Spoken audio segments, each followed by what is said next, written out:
கர்த்தருடைய பரிசுத்தமான நாமத்துக்கு மகிமை உண்டாவதாக. இந்த நல்ல நாளிலேயும் நாம் ஒருமித்து உன்னதமான தேவனுடைய நல்ல பிரசன்னத்தில் கடந்து வரும்படி பரலோகத்தின் ஆண்டவர் செய்த நல்ல கிருபைகளுக்காக கர்த்தரை ஸ்தோத்திரிக்கிறேன். கார்த்திகையாவுக்காக, மவுண்ட் சர்ச்சுக்காக, எல்லா பரிசுத்த தேவஜனங்களுக்காக கர்த்தரை ஸ்தோத்திரிக்கிறேன். உங்களை காண்பதும் உங்களோடு பேசுவதும் பரலோகத்தின் தேவன் வாழ்க்கையில் தந்த ஒரு பெரிய பாக்கியமாக நான் கருதுகிறேன். கர்த்தர் நம்மை ஆசீர்வதிப்பாராக. கடந்த 49 வாரங்கள் எபிரேயர் நிருபத்தை நாம் கற்றுக்கொண்டு வருகிறோம். இது நம்முடைய எபிரேயர் நிருபத்தின் 50வது வாரம். எபிரேயர் 6ஆம் அதிகாரம் 1 முதல் 3 வரையுள்ள வசனங்களை நாம் தியானித்து வருகிறோம். அது எதை பற்றி கூறுகிறது அப்படின்னு நாம் பார்த்தோம் போன வாரத்தில். Fundamental doctrines. இப்போது அந்த 6ஆம் அதிகாரம் 1 முதல் 3 வரை உள்ள வசனங்களை சொல்லும்போது பவுல் சொல்கிறாரு, அஸ்தி இவைகளை மறுபடியும் போடாமல் அப்படின்னு சொன்னால், அஸ்திபாரம் ஒரு தடவை தான் போடப்படும். ஒரு தடவை அஸ்திபாரத்தை சரியாக போட்டுக்கிட்டா அதுக்கு மேலே கட்டுகிறது சரியாக இருக்கும். அல்லாமல் சில மனிதர்கள் என்ன சொல்லுவாங்கன்னா, அந்த எபிரேயர் 6:1 முதல் 3 வரை உள்ள வசனங்களை சொல்லிட்டு சொல்லுவாங்க, அஸ்திபார உபதேசங்கள் பேசக்கூடாது, அதெல்லாம் எல்கேஜி அப்படின்னு சொல்லுவேன். அதெல்லாம் எல்கேஜி, அதை தாண்டி போனோம் அப்படின்னு. அது உண்மையிலே ஃபவுண்டேஷன். அங்கே ஆவியானவர் நமக்கு என்ன சொல்லுகிறார் அப்படின்னு கேட்டால், ஃபவுண்டேஷன் ஒரு தடவை தான் போட முடியும், ஃபவுண்டேஷன் ஒரு தடவை தான் போடணும். அதான் அங்கே சொல்லி வருகிறது. இப்போ அஸ்திபார உபதேசங்கள், ஃபண்டமெண்டல் டாக்ட்ரின்ஸ். நாம் உபதேசங்கள் உருவாகிற சில இடங்களை பார்த்தோம் போன வாரத்தில். 1, சாத்தானிடத்திலிருந்து உபதேசம் உருவாகிறது. 2, மனிதனிடத்திலிருந்து உபதேசம் உருவாகிறது. 3, பொழுதுபோக்கு விரும்பிகளிடத்திலிருந்து உபதேசம் உருவாகிறது. 4, ஆண்டவரிடத்திலிருந்து உபதேசம் உருவாகிறது. 5, வெளிப்பாடுகள் மூலம் உபதேசங்கள் உருவாகிறது. மனுஷனுக்கு உபதேசம் உருவாக காரணங்கள் என்னன்னு பார்த்தோம். 1, பிரிவினை. 2, எக்ஸ்பீரியன்ஸ். 3, வசனத்தை தவறாய் வியாக்கியானித்தல். அப்போது மனிதனிடத்திலிருந்து உபதேசம் உருவாவது 3 காரணங்களுக்காக. 1, இருக்கிற வசனத்தை தவறாக வியாக்கியானிக்கும்போ துருபதேசம் உருவாகுது, தவறான உபதேசம் உருவாகிறது. 2, நம்முடைய அனுபவங்களை உபதேசமாய் மாற்றும் பொழுது தவறான உபதேசம் உருவாகிறது. 3, பிரிவினைகள் உபதேச மாற்றத்துக்கு வழிவகுக்கிறது. பிரிவினைகள் உபதேச மாற்றத்துக்கு வழிவகுக்கிறது. இதெல்லாம் சொல்லிட்டு கடந்த வாரத்தில் வெளிப்பாடு அப்படின்னு சொல்லி நாம் முடித்தோம். பவுல் சொல்கிறாரு, நான் உங்களிடத்தில் ஒப்புவித்ததை தேவனிடத்தில் பெற்றுக்கொண்டேன்.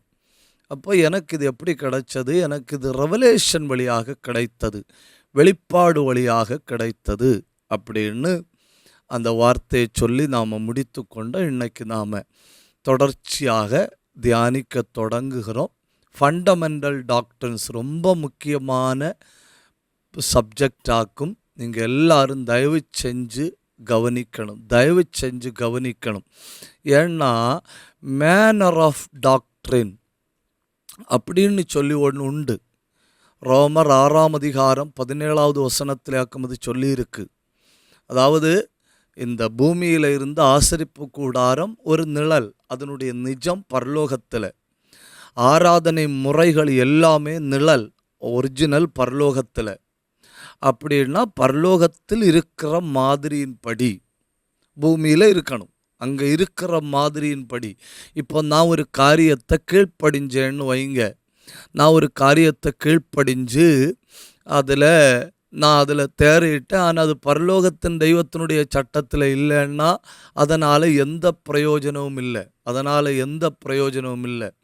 இப்போ தியாகம் அப்படின்னு சொல்லும்போது கூட கவனிங்க, எனக்கு ஒன்றும் இல்லைன்னு வைங்க, எனக்கு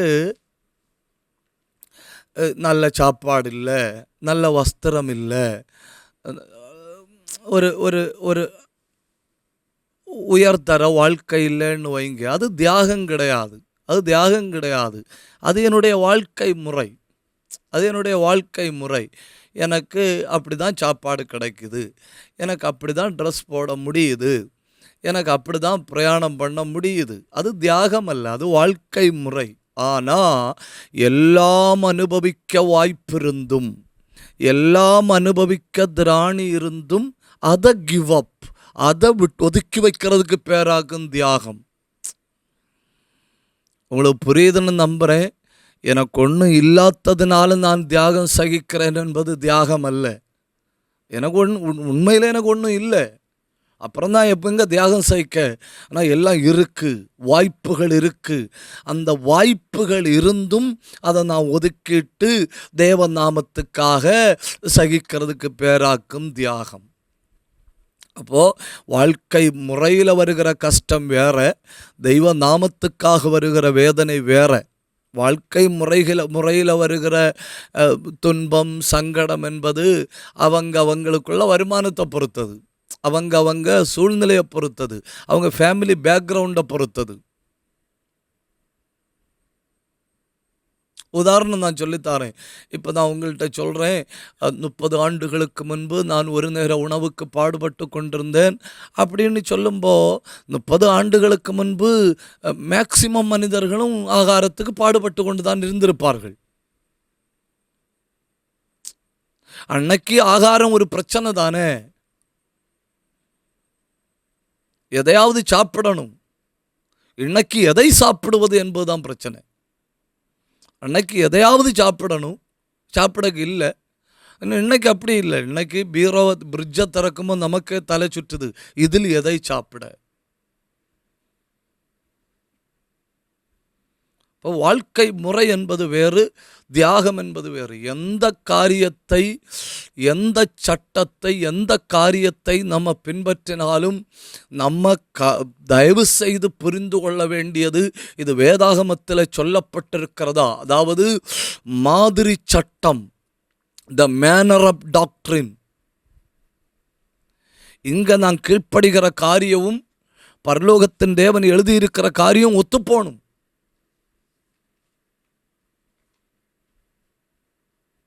உங்களுக்கு புரியுதுன்னு நான் நம்புகிறேன். அப்போ நாம் சில வகையான ஃபண்டமெண்டல் டாக்ட்ரின்ஸுக்கு பைபிளில் கடந்து போகலாம். இந்த பகுதியை நம்ம கொஞ்சம் விசாலமாகவே கற்றுக்கொள்ளணும். ஜெபத்தோடு அமர்ந்திருக்கும்படி நான் உங்களை அன்பாய் கேட்டுக்கொள்கிறேன். முதல்ல இந்த ஃபண்டமெண்டல் டாக்ட்ரின்ஸுக்கு பைபிளில் சொல்லியிருக்கிற பெயர்கள், பைபிளில் சொல்லியிருக்கிற பெயர்கள். 1 தீமோத்தேயு 6ஆம் அதிகாரம் 19வது வசனம்.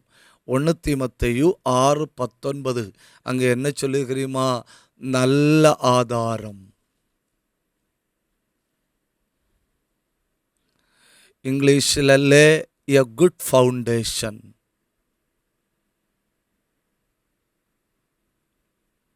ரெண்டு, அடிப்படை உபதேசங்களுக்கு வேதம் சொல்லி இருக்கிற 2வது பேர் என்ன தெரியுமா? மத்தேயு 13ஆம் அதிகாரம் 52வது வசனம், பொக்கிஷம்.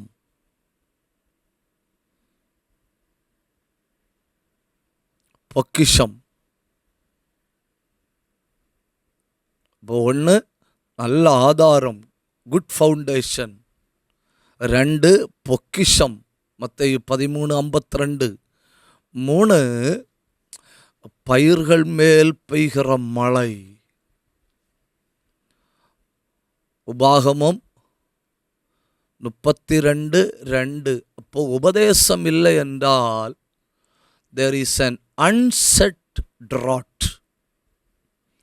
உபதேசம் இல்லை என்றால் சொல்லப்படாத ஒரு வறட்சி நிலவுகிறது. where there is no doctrine, எங்கே உபதேசம் இல்லையோ அங்கே சொல்லப்படாத வறட்சி நடந்து கொண்டிருக்கிறது. இப்போ உபதேசம் என்பது நல்ல ஆதாரம், உபதேசம் என்பது பொக்கிஷம், உபதேசம் என்பது இளம் பயிர்கள் மேல் பெய்கிற மழை. உபாகமம் 32:2. 4 உபதேசம் என்பது பாறை. Doctrine is a rock. மத்தேயு 7ஆம் அதிகாரத்தில் இயேசு சொல்லுகிறார் இல்லையா, கற்பாறையின் மேல். ஒருத்தன் வீடு வைக்கிறான் மணலின் மேல், இன்னொருத்தன் வீடு வைக்கிறான் கற்பாறையின் மேல். இப்போ ஸ்ட்ராங் ராக் அதாக்கும் ஃபண்டமெண்டல் டாக்ட்ரின். நான் சொன்னதை ஒரு தடவை கூட சொல்கிறேன். 1 நல்ல ஆதாரம், 2 பொக்கிஷம், 3 இளம் பயிர் மேல் பெய்கிற மழை, 4 உறுதியான பாறை.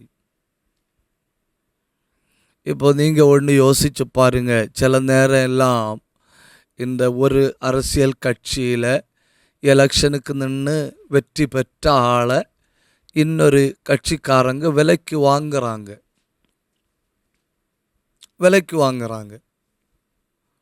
இப்போ நம்ம யாரை குறை சொல்கிறோம்? விலைக்கு வாங்குறவங்கள குறை சொல்கிறோம். உண்மையில் விலைக்கு வாங்குறவனை குறை சொல்லக்கூடாது, விலை போகிறவனை தானே குறை சொல்லணும். ஒரு 25 ஆண்டுகள் ஒரு கொள்கையில் வாழ்ந்து, ஒரு கொள்கையை பேசி, ஒரு கொள்கைக்காக தியாகங்களை சகித்து, திடீர்னு ஒருத்தன் விலை போகிறான்னு சொன்னால் அவன் கொள்கை இல்லாதவன் தானே.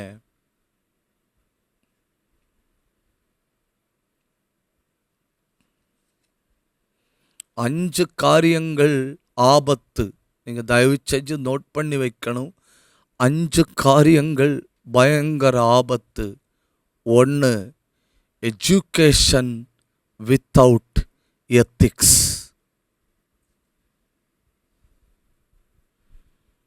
மிகப்பெரிய ஆபத்தாக்கும் எஜுகேஷன் வித்தவுட் எத்திக்ஸ். அறம் சாராத கல்வி. 2, மிகப்பெரிய 2வது ஆபத்து, பொலிட்டீஷியன் வித்தவுட் பாலிசிஸ். கொள்கை இல்லாத அரசியல்வாதி ஆபத்தானவன். அதை பொலிட்டிக்ஸ்ன்னு சொல்ல மாட்டணும், அதை பொலிட்ரிக்ஸ்ன்னு சொல்லுவனும். 3வது மிகப்பெரிய ஆபத்து என்ன தெரியுமா? Church without doctrine. ஒரு தடவை நான் சொல்கிறேன், தயவு செஞ்சு நீங்கள் கவனிக்கணும். 1, மிகப்பெரிய ஆபத்து எஜுகேஷன் வித்தவுட் எத்திக்ஸ். அறம் சாராத கல்வி மிகப்பெரிய ஆபத்து. கொள்கை இல்லாத அரசியல்வாதி மிகப்பெரிய ஆபத்து. உபதேசம் இல்லாத சபை மிகப்பெரிய ஆபத்து.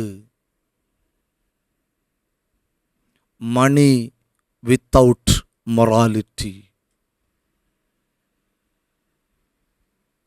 நீதி இல்லாத பணம், அநீதியினால் வருகிற சம்பத்து மிகப்பெரிய ஆபத்து.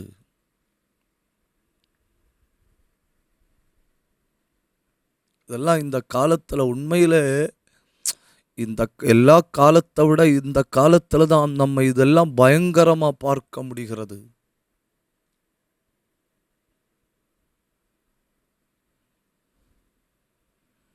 அஞ்சு, spirituality without fear of God.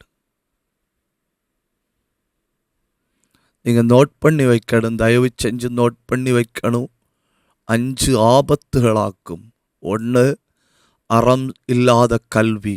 2, கொள்கை இல்லாத அரசியல்வாதி. 3, உபதேசம் இல்லாத சபை. 4, அநியாயத்தால் வந்த பணம்.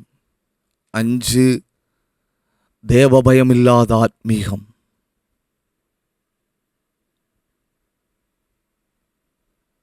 இந்த 5 மிகப்பெரிய ஆபத்துகள். நிகழ்கால உலகத்தில் நீங்கள் இந்த 5ஐயும் பார்க்கலாம்.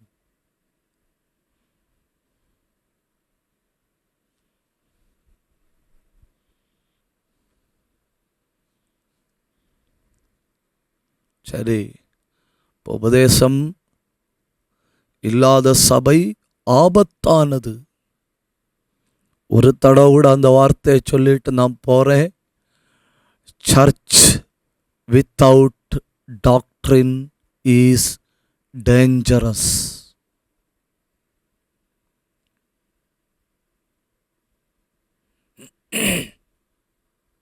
சரி, நம்ம இன்னி கொஞ்சம் உபதேசங்களை பார்ப்போம்.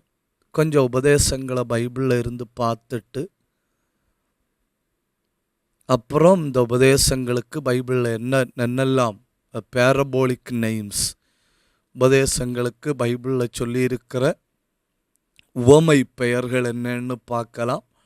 அப்புறம் நாம் அந்த உபதேசங்களின் நோக்கம் இதெல்லாம் நம்ம ஒவ்வொன்றாக கற்றுக்கொள்ளலாம்.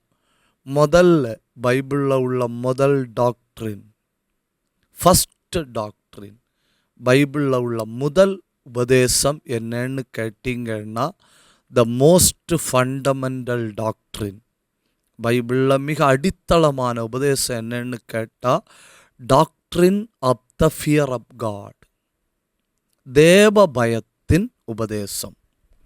அதாக்கும் பைபிளில் உள்ள ஃபஸ்ட்டு டாக்ட்ரின் தேவ பயத்தின் உபதேசம். நீங்கள் கிரேக்க மொழியில் பயத்துக்கு 3 வார்த்தைகளை பார்க்க முடியும்.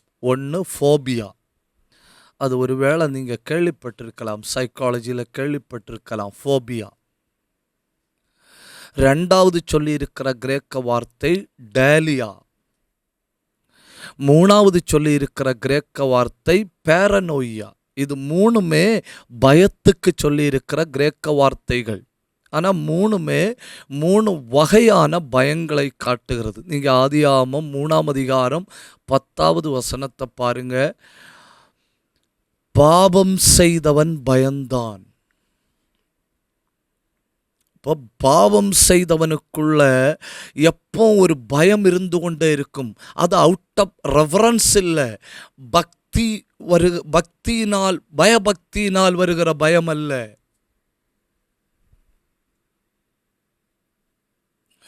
அது தண்டனை குறித்த எண்ணத்தினால் வருகிற பயம். பாவம் செய்தவன் பயந்தான். ஆதியாகமம் 3:10. ஆனால் நீங்கள் ஆதியாகமம் 19 அதிகாரம் 30வது வசனத்தை பாருங்க. பயந்தவன் பாவம் செய்தான். ஆதாம் பாவம் செய்ததினால தேவனுக்கு பயந்து ஒளித்து கொண்டான். ஆனால் லோத்து சோவாரில் குடியிருக்க பயந்ததுனால பாவத்தில் போய் விழுந்தான்.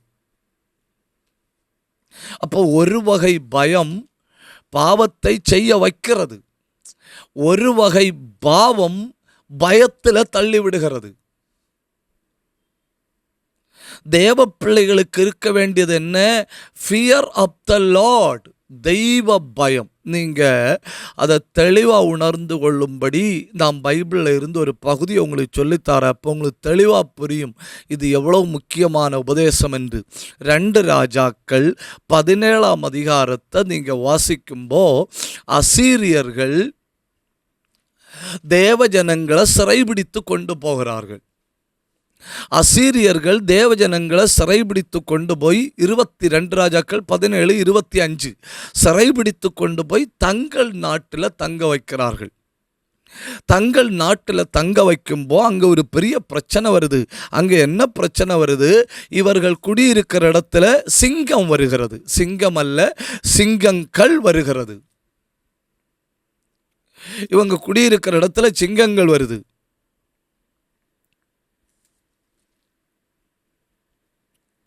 அந்த சிங்கங்கள் வருவதற்கு காரணத்தை பாருங்க. அவர்கள் அங்கே குடியேறினது முதல்.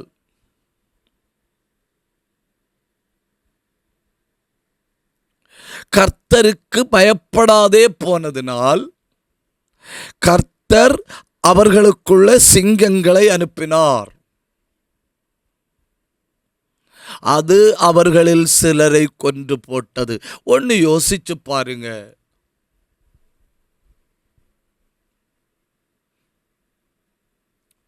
ஒரு தொடர்பும் இல்லாத 2 காரியங்களை இணைக்கிறது போல நமக்கு தோணலாம்.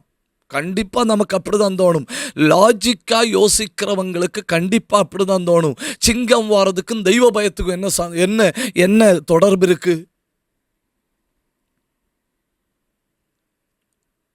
காட்டுக்குள்ள கிடந்த சிங்கம் ஜனங்கள் ஊருக்குள்ளே இருக்கிறாங்க, அதனால் அடித்து சாப்பிடக்கு சிங்கம் வந்தது. ஆக்சிடென்டலி அது வழி தப்பி வந்ததோ பசியினால் வந்ததோ ஏதோ ஒன்று.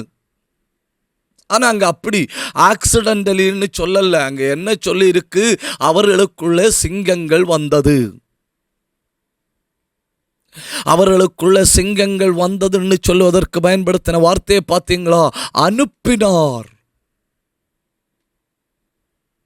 அவைகள் சிலரை கொன்று போட்டது.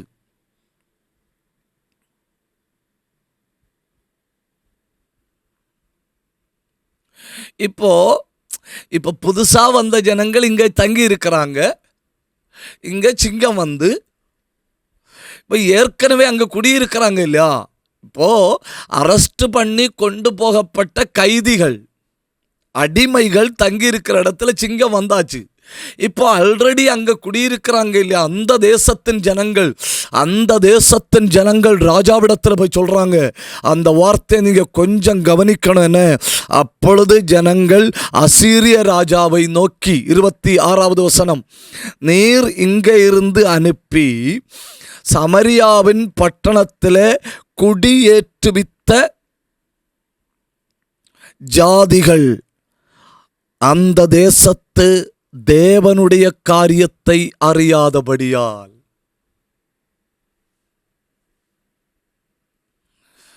அங்கே இங்கிலீஷில் என்ன சொல்லியிருக்கு தெரியுமா? They do not know the manner.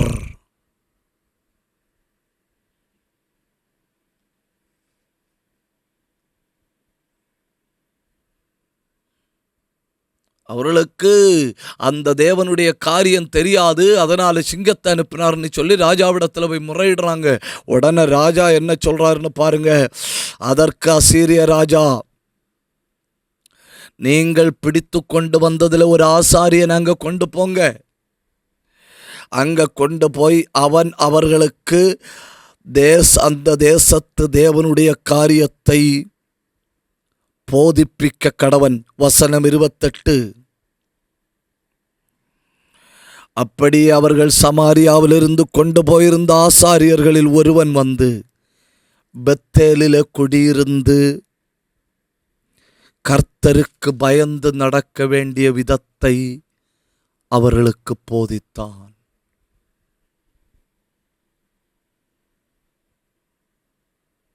நம்புறதுக்கே கொஞ்சம் கஷ்டமா இருக்குல்ல?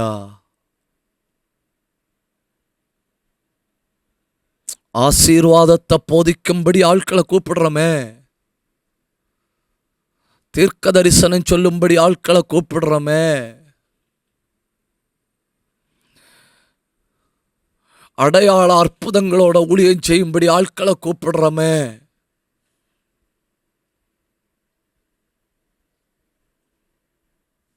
யோசிச்சு பாருங்க. உங்க வாழ்க்கையில என்னைக்காவது ஒரு நாள், இல்லை என் வாழ்க்கையில என்னைக்காவது ஒரு நாள், have we ever attended a service where the pastor is going to preach the doctrine of the fear of God?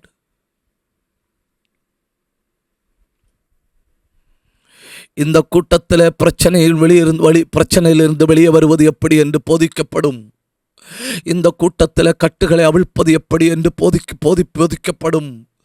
இந்த கூட்டத்தில் சுந்தரிப்பது எப்படி என்று போதிக்கப்படும். அதெல்லாம் நல்லது, அதெல்லாம் தேவைக்கு மேல தேவை, அதெல்லாம் உண்மை. இதெல்லாம் உண்மையாயிருக்கும்பவே, இதெல்லாம் செய்யும்பவே ஒரு அஸ்திபார உபதேசத்தை நாம விட்டுவிட்டோம். We have left the fundamental foundation.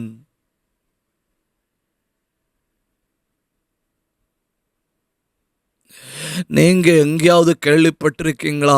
நான் இதுவரை கேள்விப்பட்டதே இல்லை. ஒரு பிரசங்கியார் வாராரு. He is specialized in teaching the fear of God.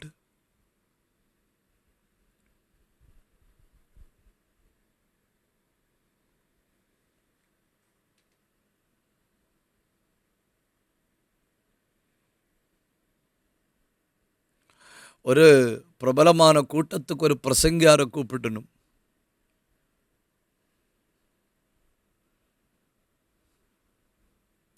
பிரசங்கியாரை கூப்பிட்டப்போ our date கொடுத்தாரு. டேட்டு கொடுத்துட்டு சொன்னார், என் பேரை போட்டுட்டு அப்போஸ்டல் ப்ராஃபட் இவாஞ்சலிஸ்ட் அப்படி போடணும். அப்போ தான் நான் கூட்டத்துக்கு வருவேன். அதாவது என் பேரை போடணும், பேரை போட்டுட்டு அப்போஸ்டில், ப்ராஃபட், இவாஞ்சலிஸ்ட் அப்படின்னு போடணும்.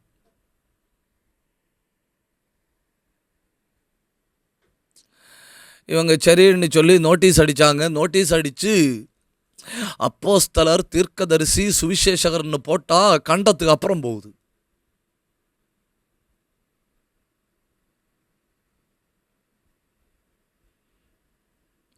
அப்போ எப்படியும் சுருக்கணுமேன்னு சொல்லி சுருக்கிச்சணும், பேரை போட்டணும். அப்போஸ்டலுக்கு ஏ, ப்ராஃபட்டுக்கு பி, இவாஞ்சலிஸ்டுக்கு இ, பேரும் ஏபிஇ. பார்த்துட்டு இருக்கிற ஆட்கள் எல்லாம் சிரிச்சிட்டு போகணும். ஏன் தெரியுமா? ஏப்புன்னா வாலில்லா குரங்கு.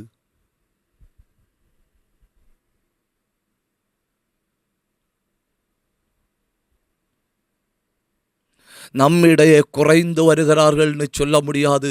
நம்மிடையே இல்லை. யார் இல்லை? தேவ பயத்தை போதிக்கிறவர்கள் இல்லை.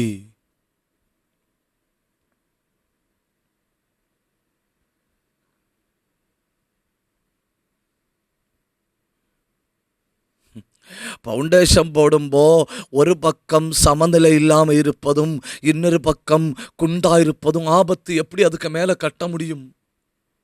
ஒரு பக்கத்தில் சுத்தமாக கல்லே வைக்கல, இன்னொரு பக்கம் ரொம்ப ஓய்ந்திருக்கு. உண்மைதானே இல்லையா? ஆசீர்வாதத்தின் பக்கம் ரொம்ப ஓய்ந்திருக்கு, தெய்வ பயத்தின் பக்கத்தில் கல்லே இல்லை.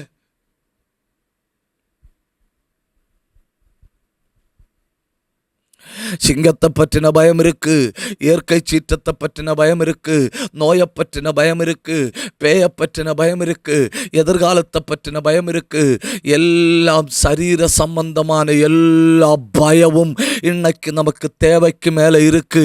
இன்னைக்கு நமக்கு இல்லாத ஒரே பயம் தெய்வ பயம். ஏன் நமக்கு தெய்வ பயம் இல்லை? ஏன்னா தெய்வ பயம் போதிக்கப்படவில்லை.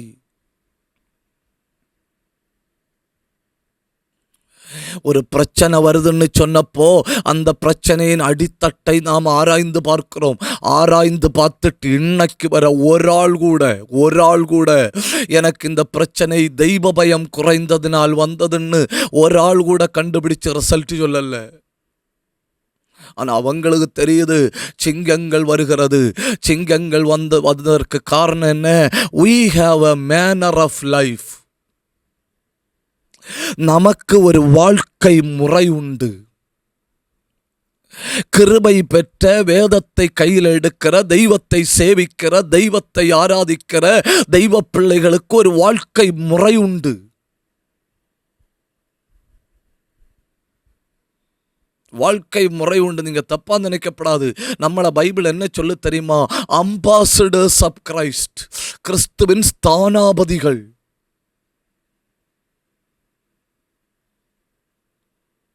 அப்போ நமக்கு ஒரு மேனர் ஆஃப் லைஃப் உண்டு. அந்த மேனர் ஆஃப் லைஃப் அப்படிங்கிறது என்ன? தேவ பயம். இப்போ அவர் வாராரு, தேவ பயத்தை பற்றி போதிக்க தொடங்குறாரு. சிங்கங்கள் வரல.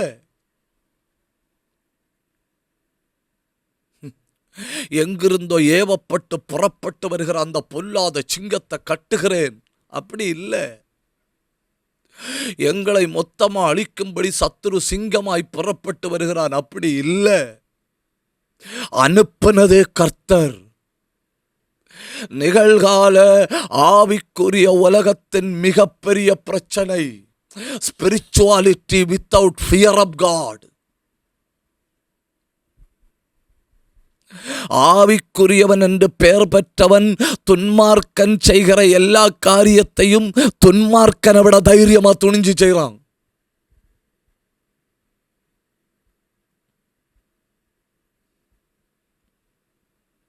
எதிலே குறைந்தோம்? விட்டுவிட்டது தெய்வ பயத்தை.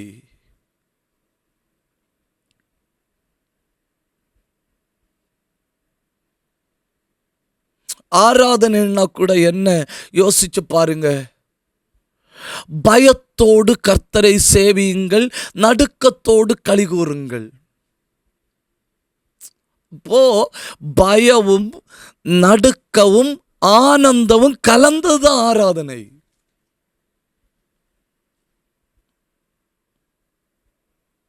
இது மூணும் கலந்தது ஆராதனை. ஆராதனைக்குள்ள என்ன இருக்கு? பயம். அது என்ன பயம்? நான் ஆராதிக்கிறவர் பாவத்தை பார்க்கக்கூடாத சுத்த கண்ணர். அப்புறம் ஆராதனையில் என்ன இருக்கு? ஒரு நடுக்கம். அந்த ராஜாவுடைய சமூகத்தில் நான் வந்திருக்கிறேன். அப்புறம் ஒரு ஆனந்தம், அவர் எனக்கு தகப்பன்.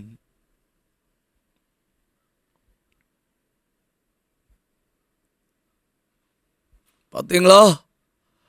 அவர் ஜட்ஜுன்னு நினைக்கும்போ ஒரு பயம்,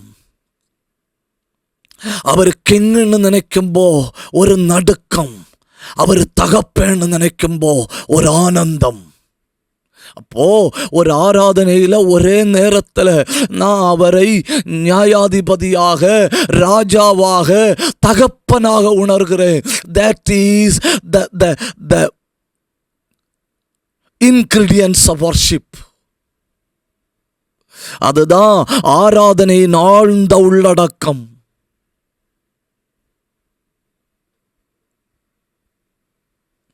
அதுல எக்ஸைட்மெண்ட் இருக்கலாம், தகப்பனை காணும்போ அந்த பிள்ளைக்கு வருகிற ஆனந்தம் இருக்கலாம், அதுல சந்தோஷம் இருக்கலாம், அதுல கண்ணீர் துளி இருக்கலாம், அதுல பயம் இருக்கலாம், அதுல நடுக்கம் இருக்கலாம். இதெல்லாம் கலந்ததுதான் ஆராதனை.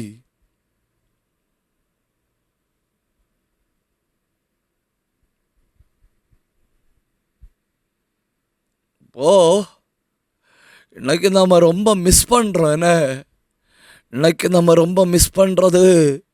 தெய்வ பயம். யோசேப்பு பரிசுத்தமாய் வாழ்வதற்கு காரணம் என்னன்னு நீங்க ஒன்று யோசிச்சு பாருங்க.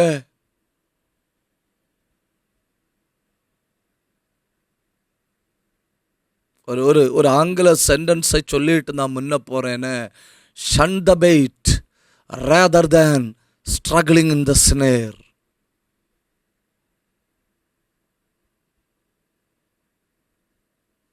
Shun the bait rather than struggling in the snare. கண்ணிக்குள்ள போய் விழுந்துட்டு என்ன விடுவியும் ஆண்டவரேன்னு கூக்குரல் இடுவதை விட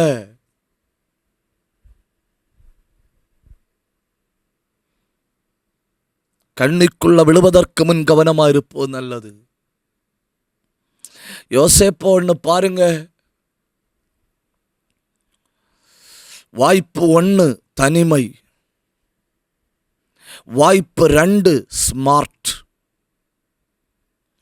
வாய்ப்பு 3 வீட்டுக்கெல்லாம் அதிபதி, வாய்ப்பு 4 அவனை யாரும் கேள்வி கேட்கறதில்லை, வாய்ப்பு 5 சத்துரு தானா வாசலை திறந்து வைக்கிறான், வாய்ப்பு 6 வீட்டு மனிதரில் ஒருவனும் இல்லை.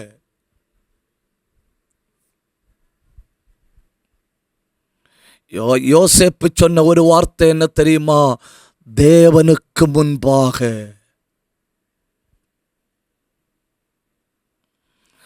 ஆலயத்தில் இருக்கிற 2 மணி நேரம் அல்ல, ஆலயத்தில் இருக்கிற 3 மணி நேரம் அல்ல, நான் எப்பொழுதும் தேவனுக்கு முன்பாய் இருக்கிறேன் என்கிற உணர்வு. எத்தனை பேருக்கு இது புரியுதுன்னு எனக்கு தெரியல. All the 24 hours of a day, all the 7 days of a week, all the 30 days of a month, all the 365 days of an year, every microseconds of my life, I am standing before the presence of God. What a man of value.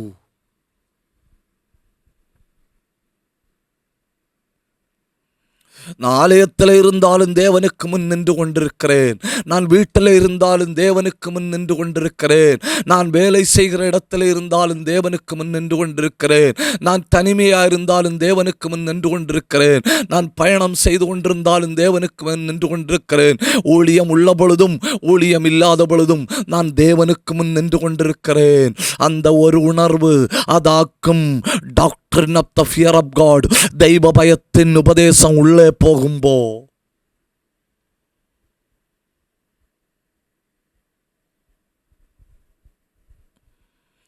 எல்லா பயமும் வெளியே போகணும்னு நீங்க விரும்புறீங்களா?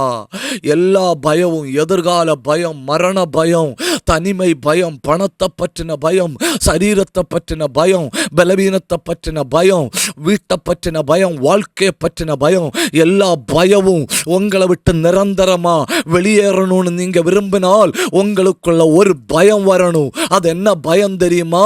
தெய்வ பயம்.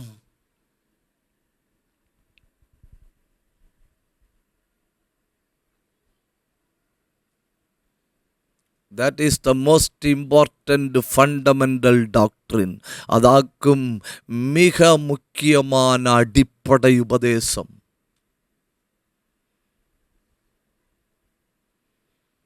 உபதேசத்தை என்ன பண்ணணும்? போதிக்கணும். டீச். அப்போஸ்தலர்களுடைய 20ஆம் அதிகாரம் 20வது வசனம். Acts chapter 20 and verse number 20. Pavul சொல்றாரு, பிரயோஜனமுள்ளவைகளை ஒன்றும் நான் மறைத்து வைக்கவில்லை.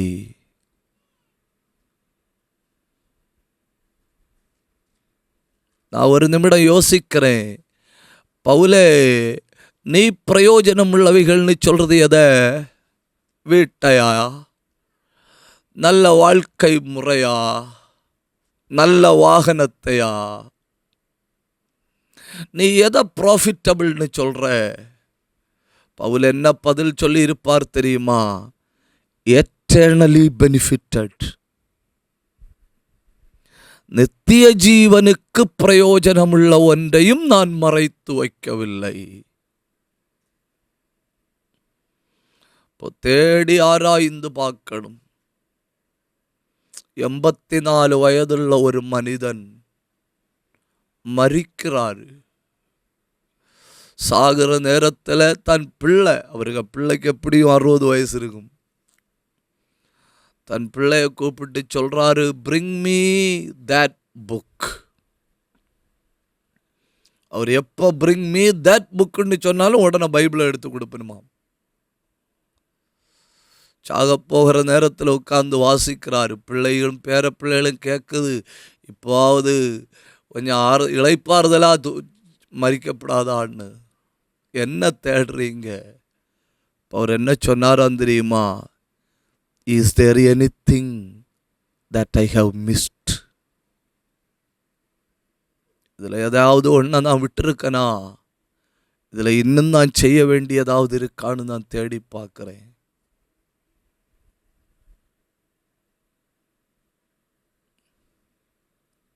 நம்ம ஜபிக்கணும்.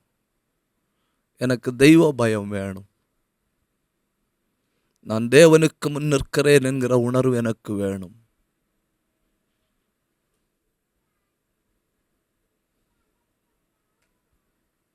எல்லா நேரமும் I am standing before God.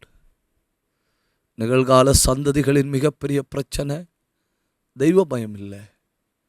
நிகழ்கால ஆவிக்குரியவர்கள் சந்திக்கிற மிகப்பெரிய பிரச்சனை தெய்வ பயம் இல்லை. இன்னைக்குள்ள பிள்ளைகளுக்கு வைக்கப்பட்டிருக்கிற ஒரு செல்ல பெயர் என்ன தெரியுமா? Home growing terrorist. இன்னைக்கு வாழ்கிற பிள்ளைகளை வச்சிருக்கிற பெயர், செல்ல பெயர், வீட்டில் வாழும் தீவிரவாதிகள். Home growing terrorist.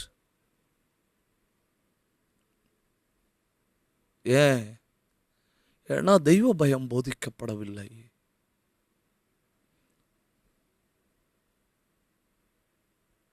உங்களுக்கு தெரியுமா, நம்ம நினைக்கிறோம் பெரிய அரசியல்வாதிகள், பெரிய மனிதர்கள், அதிகாரம் உள்ளவர்கள் எல்லாம் தைரியமாக இருக்கு. இல்லை, அவங்க எல்லாம் எவ்வளோ பயத்தில் இருக்குன்னு தெரியுமா? தெய்வ பயம் இல்லாத மனிதர்கள் எவ்வளோ பயத்தில் இருக்கிறாங்க தெரியுமா? ரஷ்யாவின் அதிபர் ஜோசப் ஸ்டாலின் ஒரு 8 பெட்ரூம் உள்ள வீட்டில் தூங்குவாராம்.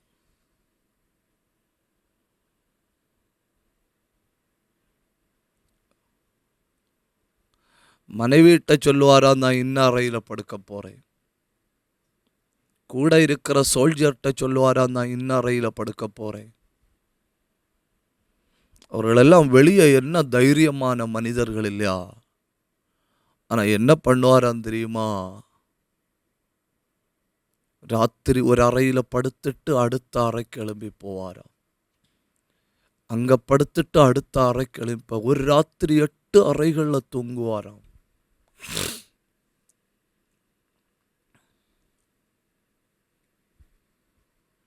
ஒரு நாள் ஒரு பெண்மணி ஜோசப் ஸ்டாலினிடத்தில் ஒரு கேள்வி கேட்குது.